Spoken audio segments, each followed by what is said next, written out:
बिस्मिल्लाहिर्रहमानिर्रहीम। अभी हमारी पार्टी की मशावरती मीटिंग अंदर चल रही थी, गैर रस्मी इजलास था।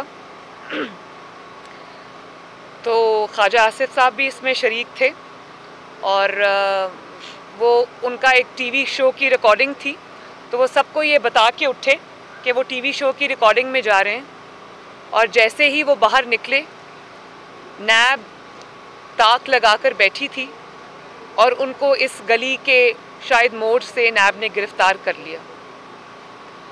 तो मैं ये कहना चाहती हूँ कि इस तरह से रातों रात किसी को अगवा करना, और वो भी एसिड बियॉन्ड मीन्स जैसे केस के अंदर। एसिड बियॉन्ड मीन्स का सीधा सीधा मतलब ये है कि आपके पास कुछ नहीं है किसी के ख़िलाफ़, तो आप एक वेग सी चीज़ में जिसमें ना कोई इल्ज़ाम है, जिसका ना कोई कैलकुलेशन हो सकती है, आप उसमें किसी को गिरफ़्तार कर लें। तो बात यह है कि तरीक़ा वारदात वही है, लेकिन अब ये शिकस्त के खौफ को सामने रख के ये लरजते हुए कांपते हुए ये फ़ैसले किए जा रहे हैं, क्योंकि हुकूमत जाने का खौफ और शिकस्त जो है वो इनकी चेहरों पे भी नज़र आ रहा है, इनकी प्रेस कॉन्फ्रेंसेस में भी नज़र आ रहा है, और इनकी जो हरकतें हैं, जिस तरह से इन्होंने अब ख्वाजा आसिफ साहब को अरेस्ट किया है, ये उसमें भी साफ झलक रहा है। तो ख्वाजा आसिफ साहब ने फॉर्चुनेटली मुझे दो बातें बताईं। उन्होंने कहा कि इनमें से किसी ने उनको अपने पास बुलाया और कहा कि आप नवाज़ शरीफ साहब को छोड़ दें। तो उन्होंने कहा कि मेरे बाल सफ़ेद हो गए नवाज़ शरीफ के साथ, मैं एक उम्र का साथ है हमारा, और मेरी पार्टी भी मुत्तहिद है, मैं भी नवाज़ शरीफ के साथ खड़ा हूँ, उसके बयानिए के साथ खड़ा हूँ, और आपको मुझे ये बात करने से पहले 10 दफ़ा सोचना चाहिए। वफ़ादार बाप का बेटा हूँ, नवाज़ शरीफ के साथ आखिरी वक्त तक खड़ा रहूँगा। तो उन्होंने कहा कि अगर आप नवाज़ शरीफ को नहीं छोड़ेंगे तो आप फिर उसके कॉन्सिक्वेंसेस के लिए तैयार रहें। ये बात मुझे ख़ुद ख्वाजा आसिफ साहब ने बताई। उन्होंने कहा कि मैंने उनको कहा कि ना सिर्फ ये कि मैं कॉन्सिक्वेंसेस के लिए तैयार हूँ, आपने जो करना है मेरे ख़िलाफ़ करें, मैं नवाज़ शरीफ को नहीं छोड़ूंगा। और ये भी कहा कि आप नवाज़ शरीफ के बयानिए से इख्तलाफ कर लें और कहें कि मुझे नवाज़ शरीफ के बयानिए से इख्तलाफ है, तो उसके बाद आपके केसेस, ये मैं हल्फन बात कर रही हूँ, उन्होंने कहा कि आपके केसेस 15-20 दिन के अंदर अंदर ख़त्म हो जाएंगे। उन्होंने कहा आपने मेरे केसेस चलाने हैं तो चलाएं, आपने मुझे जो सज़ा देनी है दें, मुझे अरेस्ट करना है अरेस्ट करें, लेकिन मैं नवाज़ शरीफ के ना बयानिए से पीछे हटूँगा, ना नवाज़ शरीफ का साथ जोड़ूँगा।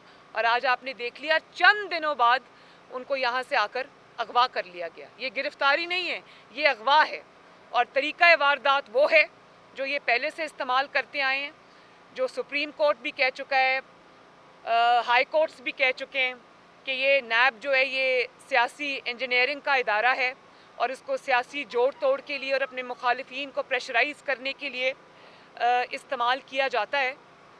तो ये वही आज उन्होंने दोबारा बात सच साबित कर दी है। तो मैं आज फिर एक दफ़ा अदलिया से ये ज़रूर कहूँगी कि कौम आपके ऊपर नज़रें लगा कर बैठी हुई है। अगर आपने, और आपसे उम्मीद है कौम को, क्योंकि आप इंसाफ की कुर्सियों पर बैठे हैं और आपकी ज़िम्मेदारी है कौम को इंसाफ देना।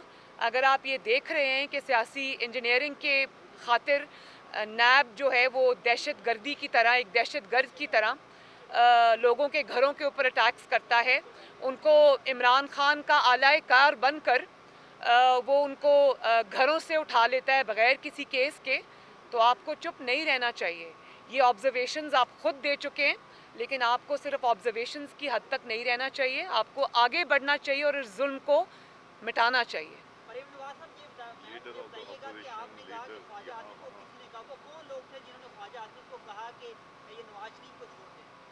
देखिए, मैं ख्वाजा आसिफ क्योंकि यहाँ पर नहीं है, तो क्योंकि ये बात उन्होंने बताई थी, उनकी अमानत है, इसलिए वो नाम अभी मैं डिस्क्लोज़ नहीं करना चाहती।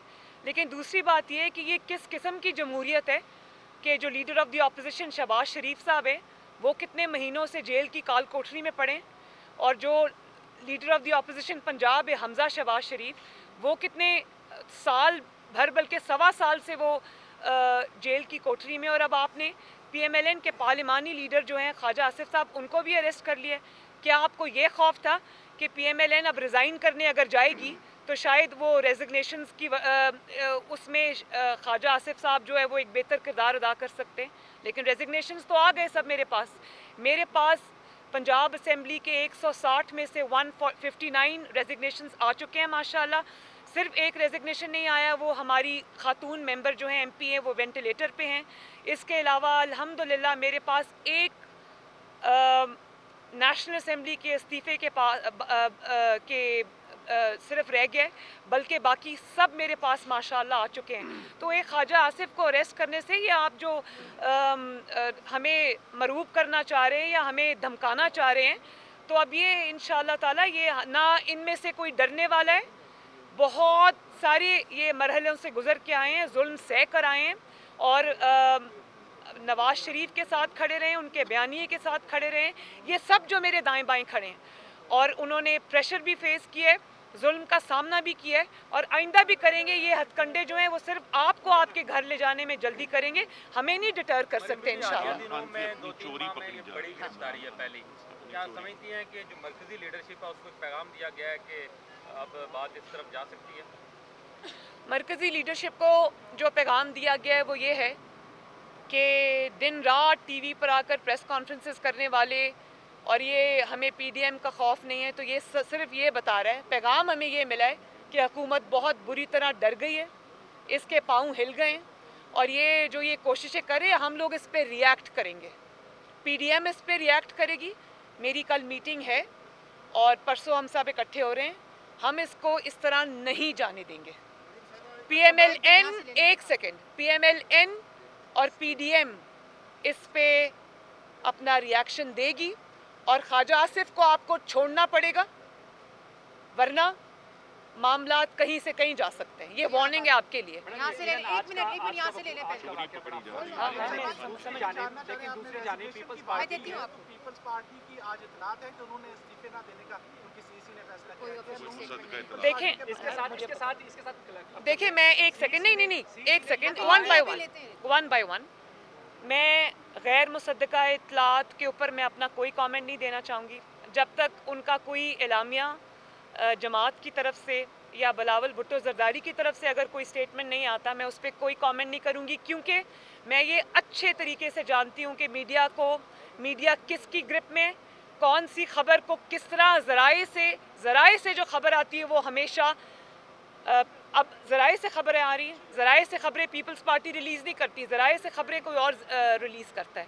तो जब तक मैं पीपल्स पार्टी से खुद नहीं सुन लूँगी मैं इस पर कोई कमेंट नहीं करूँगी।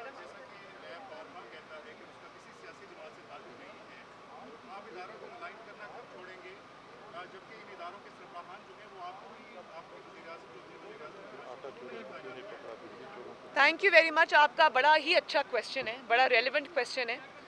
तो मैं ये पूछना चाहती हूँ कि नैब को ये आटा चोर क्यों नहीं नज़र आ रहे, नैब को ये LNG चोर क्यों नहीं नज़र आ रहे? 122 अरब का डाका पड़ा है LNG के ऊपर। नैब को बिजली चोर क्यों नहीं नज़र आ रहे? नैब को चीनी चोर क्यों नहीं नज़र आ रहे? PIA बिल्कुल बंद होने को आ गया, नैब को वो क्यों नज़र नहीं आ रहा? नैब को बिलियन ट्री सुनामी क्यों नहीं नज़र आ रहा? और ये जो दवाइयों के इतने बड़े बड़े स्कैंडल हैं, नैब को वो क्यों नज़र नहीं आ रहे?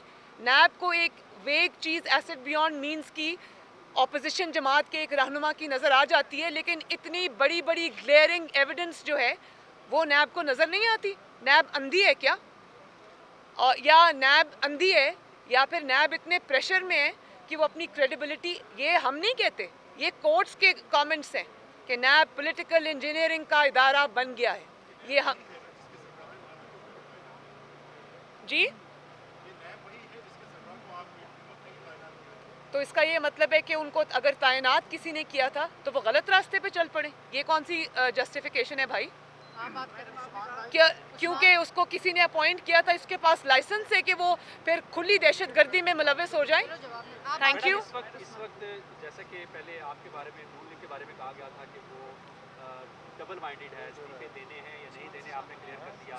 पीपल्स पार्टी के साथ भी इसी तरह की बात हो रही थी, उनकी जानिब से कह दिया कि वो तो ज़िमनी इलेक्शन में भी हिस्सा लेंगे और जब इस्तीफों का मामला आएगा तो सेनेट इलेक्शन के बाद देखेंगे। मौलाना फजलुर रहमान भी इस वक्त मुश्किल में है, उनके लोग भी इसी तरह की बयानबाजी कर रहे हैं और उनको छोड़ के जा रहे हैं, तो क्या नहीं, मौलाना साहब के क्या जो कुछ लोग सियासत कर रहे हैं? बयानबाजी नहीं कर रहे, मौलाना साहब की पार्टी में से 2-3 ऐसे लोगों को जो हमेशा से ये काम करते आए हैं, उनको उठा के मीडिया पे ले आना, उससे पहले उनका नाम भी कोई नहीं जानता था, तो वो शरारत किसी और की है, वो JUIF की शरारत नहीं है। ये आप ज़रा क्लियर कर लें प्लीज़। ये हथकंडे हम पुराने जानते हैं, ये मुस्लिम लीग नून के साथ भी खेले गए हैं, ये उनके साथ भी अब आजमाए जा रहे हैं, लेकिन ये खौफ है इंशाअल्लाह ताला इमरान खान को घर जाना पड़ेगा, ये उसके आखिरी हथकंडे हैं, उसको रोक नहीं सकेंगे इंशाअल्लाह। शायद उसका जाना मज़ीद जल्दी अर्ली हो जाएगा। जी मुतालबात हो रहे हैं कि लास्ट मियां साहब क्वेश्चन वापस आ जाएं।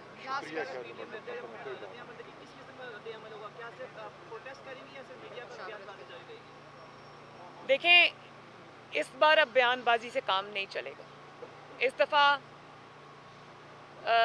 फ़ैसला होगा और इंशाअल्लाह उस पर अमल दरामद भी होगा। अगर आप ये समझ रहे हैं कि इसी तरह आप करते रहेंगे और हम सहते जाएंगे, ये अब नहीं होगा। आप जो कह रहे थे, आपने मियां कुछ साहब को बुलाने का मुतालबा कर रही है, ये सबका ये भी गलत है। नहीं, ये किसने कहा मुतालबा कर रही है? डिनाई करते वो कह रही है कि मियां साहब वापस आए यहाँ आके Deny लीड करें, इस तो तहरीक हुकूमत को के भी बुलाने की क्या हैसियत है? ये तो जाली हुकूमत है। और इसी हुकूमत तो ने भेजा उन्हें इलाज नहीं, के लिए। इसी हुकूमत ने उनको इलाज के लिए बाहर भेजा और उस वक़्त इन्होंने चाहा उनसे जान छुड़ाना, और अब जबकि इनको पता है कि नवाज शरीफ ने इनके ताबूत में आखिरी कील ठोंक दी है, तो वो अब अपने आप को, अब उनको लाने की पूरी कोशिश, पहले भेजने की पूरी कोशिश थी, अब बुलाने की पूरी कोशिश है। तो ये thank you very much, thank you जी। किसी ने कोई वादा नहीं किया था, वादा सिर्फ ये था कि जब तक इलाज मुकम्मल नहीं होगा, और इसमें PMLN बिल्कुल अपोलोजेटिक नहीं है। जब उनका इलाज मुकम्मल होगा वो वापस आएंगे। इलाज मुकम्मल होने से पहले अपने दुश्मनों के हाथ में ना अपनी सेहत को देंगे ना अपनी ज़िंदगी को देंगे। Thank you very much.